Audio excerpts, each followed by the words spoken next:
Assalamualaikum warahmatullahi wabarakatuh. Apa kabar anak-anak? Semoga kalian, kita semua dalam keadaan sehat walafiat ya. Kembali lagi ke pembahasan matematika wajib kelas 11. Ini adalah kelanjutan dari pertemuan minggu kemarin. Sekarang kita akan membahas bab 1 bagian ketiga, yaitu tentang sifat-sifat notasi sigma.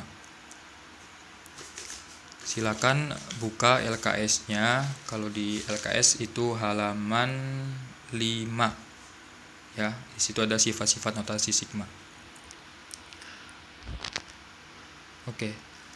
Namun sebelum kita membahas sifat-sifat notasi sigma, alangkah baiknya kita mengetahui terlebih dahulu cara menyelesaikan notasi sigma.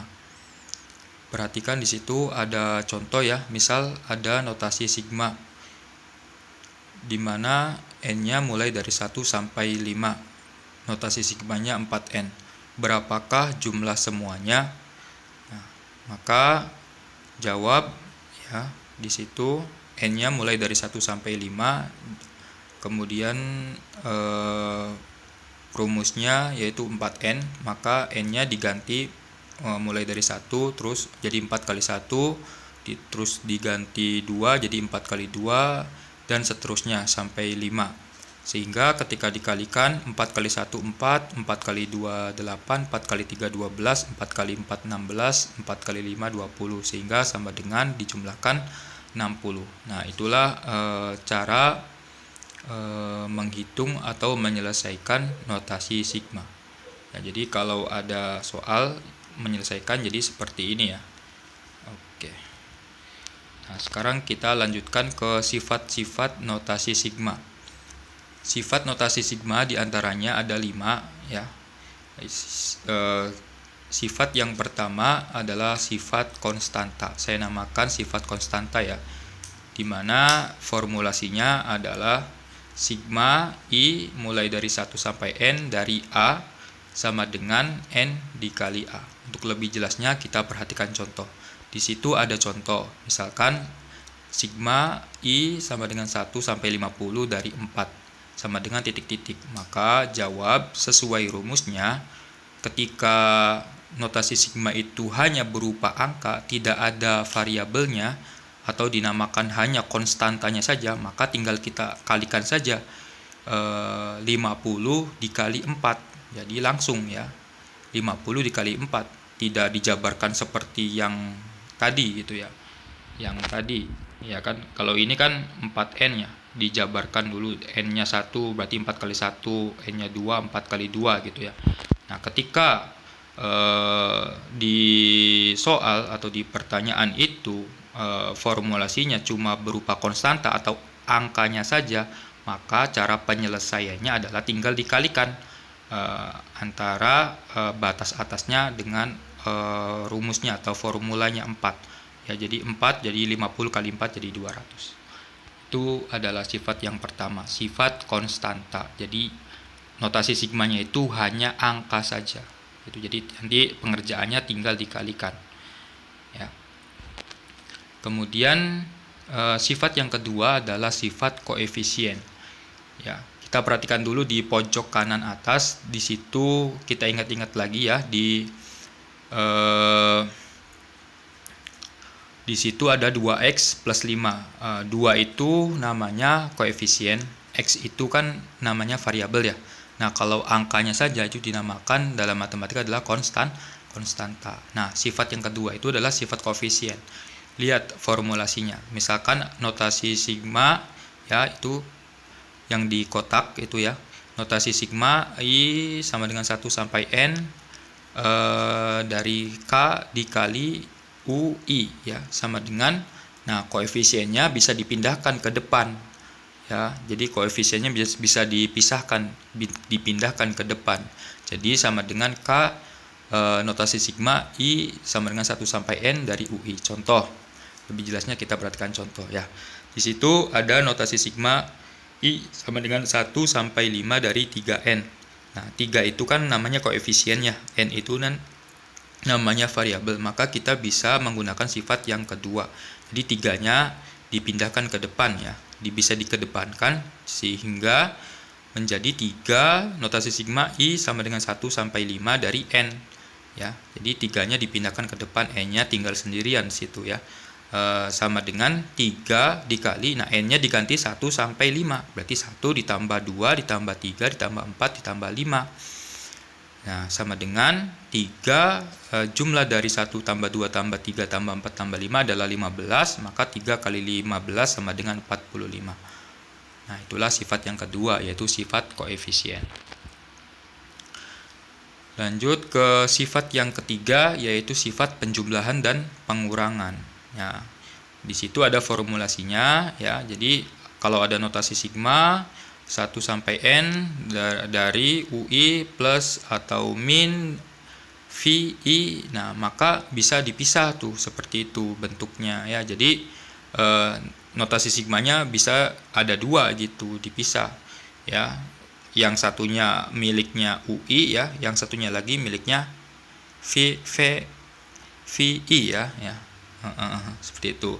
Contoh kita lebih jelasnya langsung aja ke contoh ya. Contoh misalkan ada contoh notasi sigma I sama dengan 1 sampai 5 dari I kuadrat dikurangi 3 sama dengan titik-titik. Maka kita bisa menjawab dengan memakai sifat 3 dan sifat 1 yang pertama tadi ya. Jadi di situ kan ada formulasi dari sigmanya kan I kuadrat dikurangi 3 ya, maka nanti dipisah ya, notasi sigmanya dari I kuadrat sama notasi sigmanya dari 3 sendiri. Nah, ini kan dikurangi, berarti tanda penghubungnya adalah dikurangi gitu. Nah, selanjutnya dikerjakan satu-satu. Yang notasi sigma yang pertama yang I kuadrat, maka ganti dari 1 sampai 5 ya. 1 kuadrat tambah 2 kuadrat tambah 3 kuadrat tambah 4 kuadrat tambah 5 kuadrat. Dikurangi, nah itu kan sifat 1 ya. Sigma yang kedua itu kan memakai sifat 1 ya. Jadi tinggal dikalikan batas atas sama koefisien kan, sifat 1 itu. Ya, jadi 5 dikali 3 gitu. Jadi 1 kuadrat itu 1, 2 kuadrat 4, 3 kuadrat 9, 4 kuadrat 16, 5 kuadrat 25, dikurangi 15. Jadi 55 dikurangi 15, 40. Oke, selanjutnya sifat yang keempat. Ya, sifat yang keempat adalah saya namakan sifat berkelanjutan ya. Jadi kalau ada notasi sigma yang berkelanjutan, formulasinya seperti ini. Ya, notasi sigma I sama dengan 1 sampai M dari UI ditambah notasi sigma M tambah 1, jadi kelanjutan dari M. Misalkan M-nya 5, berarti M yang satunya lagi ini tambah 1 jadi 6 gitu. Jadi berkelanjutan. Ya. Sampai N dari UI sama dengan, maka bisa digabung dari 1 sampai N dari UI dengan M kurang dari N. Nah, lebih jelasnya kita lihat contoh. Misalkan di situ ada 2 notasi sigma yang dijumlahkan. Ya, notasi sigma yang pertama adalah I sama dengan 1 sampai 5 dari 2N ditambah I sama dengan 6 sampai 10 dari 2N. Ya, formulasinya sama, 2N sama 2N. Kemudian batas atas dari notasi sigma yang pertama sama batas bawah dari notasi sigma yang kedua 5 sama 6 kan? Berarti kan berkelanjutan kan? Nah, berkelanjutan seperti itu. Formulasinya sama, 2N sama 2N. Kemudian batas atas dari notasi sigma yang pertama sama batas bawah dari notasi sigma yang kedua itu berkelanjutan 5 sama 6, atau misalkan ya 20 sama 21 gitu misalkan, atau 100 sama 101 gitu. Jadi berkelanjutan. Di sini di contoh 5 sama 6 kan berkelanjutan ya. Jadi nanti bisa memakai sifat yang keempat.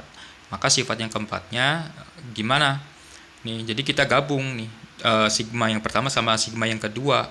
Ya, jadi notasi sigma gabungannya adalah notasi sigma I sama dengan 1 sampai 10 dari 2N. Ya. Kemudian langkah selanjutnya bisa memakai sifat yang kedua, sifat koefisien ya. 2-nya dipindah ke depan, itu kan seperti itu. tinggal n-nya saja, kemudian n-nya dijabarkan, notasi sigmanya dijabarkan jadi 2 dikali ya 1 tambah 2 tambah 3 sampai 10 ya, sampai 10. Kemudian dijumlahkan sama dengan 2 dikali 55 sama dengan 110. Nah, seperti itu. Itu sifat yang keempat ya. Jadi sifat berkelanjutan. Jadi bisa digabung kalau notasi sigma antara satu sama notasi sigma yang kedua itu berkelanjutan. Dan formulasinya, ingat, formulasinya harus sama. Misalkan 2n sama 2n. Misalkan n kuadrat sama n kuadrat seperti itu, dan sebagainya. Itu adalah sifat yang keempat, sifat berkelanjutan. Nah, ini sifat yang terakhir ya, sifat yang kelima, yaitu sifat perubahan batas atas dan batas bawah. Jadi batas atas sama batas bawah itu dari notasi sigma itu bisa dirubah gitu ya, bisa dirubah dengan menggunakan sifat yang kelima. Perhatikan dulu di samping kanan sebelah atas di situ ya, itu yang bawah itu kita dinamakan dalam matematika batas bawah. Kalau yang di atas itu namanya batas atas. Yang 2n itu namanya formulanya atau rumusnya gitu, rumus dari notasi sigmanya. Ya, paham ya? Jadi yang di bawah itu namanya batas bawah, kalau yang di atas itu namanya batas atas. Yang 2n itu adalah formulasi atau rumus dari sigmanya. Nah, tadi kembali lagi sifat nomor 5 itu adalah sifat perubahan batas atas dan batas bawah. Jadi batas atas dan batas bawah itu bisa dirubah dengan menggunakan sifat nomor 5 ini. Contoh ya, contoh di situ kita perhatikan ada notasi sigma, i-nya mulainya bukan dari 1 tapi dari 5. Nah, 5 sampai 10 dari i kuadrat. Maka sama dengan kalau dirubah menjadi mulainya dari 1, itu bagaimana gitu ya. Nah, sesuai dengan formulasi atau sifat nomor 5 yang di atas, yang ada di kotak itu ya. Ketika batas bawahnya dikurangi, maka batas atasnya juga dikurangi. Kalau dikurangi 1 berarti batas atasnya dikurangi 1. Ya, kemudian formulanya yang tadinya tidak dijumlah atau tidak dikurangkan, karena ini dikurangi maka jadinya dijumlah, UI ditambah 1 itu. Selanjutnya kalau misalkan batas bawahnya ditambah ya, di samping kanannya itu ya, misalkan batas bawahnya ditambah 1, maka batas atasnya juga ditambah 1. Kemudian formulasinya dikurangi ya. Kebalikannya, kalau yang batas-batasnya ditambah berarti formulanya dikurangi. Kalau yang tadi batas-batasnya dikurangi maka formulanya ditambah. Sesuai ya, sesuai dengan pengurangan atau penambahannya. Kalau dikurangi 2 berarti batas atasnya dikurangi 2 dan formulanya berarti ditambah 2. Ya, kalau misalkan batas bawahnya ditambah 5 berarti batas atasnya juga ditambah 5. Nah, formulanya berarti dikurangi 5. Jadi kebalikannya ya. Kalau tambah-tambah berarti formulanya dikurangi. Kalau dikurangi berarti formulanya ditambah. Ya, kita lanjutkan lagi di contoh ya. Tadi contohnya maka dari 5 ke 1 ya. Dari 5 ke 1 berarti apa tuh? Dikurangi ya, dikurangi 4. Kalau batas bawah dikurangi 4, maka batas atas juga dikurangi 4. Kemudian kalau dikurangi maka formulanya itu harus ditambah, sehingga gimana formulasinya ya, formulasinya gimana jadinya, sigmanya sama dengan sigma i sama dengan 1 sampai 6 i kuadrat ditambah 4. Nah, itulah sifat yang kelima, yaitu perubahan batas atas dan batas bawah. Ya, jelas ya. Oke. Nah, itulah sifat-sifat notasi sigma. Nah, untuk apa sih belajar sifat notasi sigma itu? Ya kan? Untuk apa? Ya tadi, agar pengerjaan notasi sigma lebih mudah dan lebih cepat ya. Lebih cepat, seperti tadi contoh ya. Contoh misal ada notasi sigma ya, dari n-nya mulai dari 1 sampai batas atasnya 5, formulasinya 4n. Berapakah jumlah semuanya? Ini kan kalau tidak memakai sifat kan seperti ini ya. Jadi dijabarkan satu-satu gitu. 4 kali 1, 4 kali 2, tambah 4 kali 3, tambah 4 kali 4, tambah 4 kali 5 gitu ya. Jadi dikalikan dulu satu-satu, kemudian baru dijumlah. Nah, bandingkan nih dengan memakai sifat nih ya. Dengan memakai sifat ya, cara menjawabnya 4N. Nah, 4-nya itu lihat 4-nya pindah ke depan, pakai sifat berapa yuk? Sifat yang kedua. Jadi 4-nya dipisah dulu. Nah, sehingga tidak ada kali-kalian lagi tuh. Ya, N-nya tinggal 1 tambah 2 tambah 3 tambah 4 tambah 5. Ya kan, baru terakhirnya baru dikalikan, kalau udah dijumlahkan baru dikalikan. Nah, ini kan secara kelihatannya lebih mudah kan, lebih mudah dengan menggunakan sifat. Itulah tujuan kita belajar sifat notasi sigma, agar pengerjaan atau penyelesaian dari soal-soal itu menjadi lebih cepat dan lebih mudah dengan menggunakan sifat. Jadi ingat-ingat ya, tadi sifatnya ada 5. 1, sifat apa tadi? Sifat konstanta ya. Konstanta tinggal dikalikan saja, sifat konstanta. Yang kedua, sifat koefisien. Kalau ada koefisien bisa dipindahkan ke depan. Yang ketiga, sifat penjumlahan pengurangan notasi sigma. Jadi kalau ada penjumlahan pengurangan bisa dipisah, ya kan? Nah, sifat yang keempat adalah sifat berkelanjutan. Kalau ada dua notasi sigma yang formulanya sama dan batas atas dari notasi sigma yang pertama dengan batas bawah dari notasi sigma yang kedua itu berkelanjutan, maka bisa digabung. Dan yang terakhir, sifat yang kelima yaitu sifat merubah batas atas dan batas bawah. Oke, terima kasih. Sekian saja pembahasan untuk sifat notasi sigma. Kurang lebihnya ya mohon maaf ya kalau ada kekurangan ya, banyak sekali kekurangan ya, keterbatasan tulisannya juga ya. Semoga bisa kebaca ya. Terima kasih ya.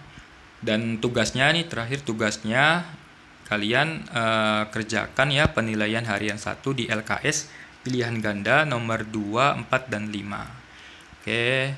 Terakhir, selamat belajar dan sukses selalu. Terima kasih. Wassalamualaikum warahmatullahi wabarakatuh.